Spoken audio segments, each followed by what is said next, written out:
What do I use LinkedIn for? Well, firstly, to build my network, to see what trends are out there in the industry, to learn and see what's going on in other organizations around better practices that we can then perhaps bring in to Volkswagen Financial Services, test and learn from.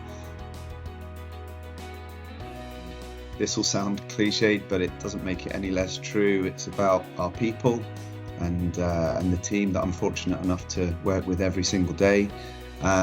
We have colleagues, we have people within Volkswagen Financial Services that are absolutely fantastic at their job, really care about getting it right, really care about doing a great job, and just as crucially for me, care about looking out for each other as well.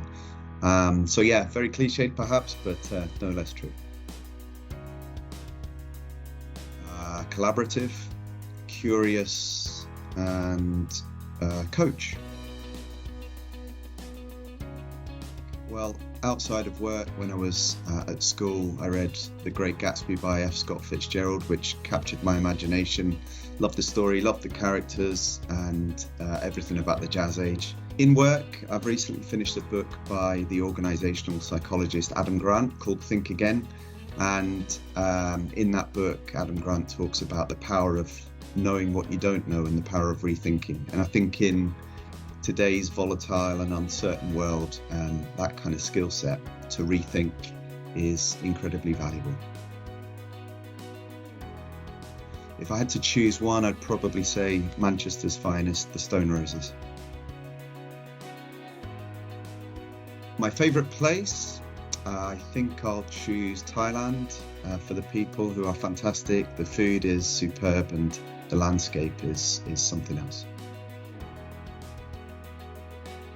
One, for example, is design thinking. So I'm looking forward to getting stuck into that more with the team. More personally, a great skill for coaches to have in particular is active listening. And really staying present and in the moment when you're having a conversation with someone, rather than instantly looking to find a solution or offer some advice. Go easy on yourself. So when I was younger, I'd put a lot of pressure on myself to complete a piece of work, and it had to be perfect every single time. And actually, perfection doesn't necessarily exist. So my advice to my earlier self now would be go easy on yourself and experiment, test, and try and find joy in learning whatever the situation is, rather than seeking that perfection. It's a big question, but I guess I'll focus on all of the small things that we can do to create a more sustainable world. So for example, in our home, we're looking to reduce the amount of plastic that we use on a daily and weekly basis. And I guess even closer to home is my wife and I looking to help to develop and nurture our children into kind, empathetic, and confident human beings.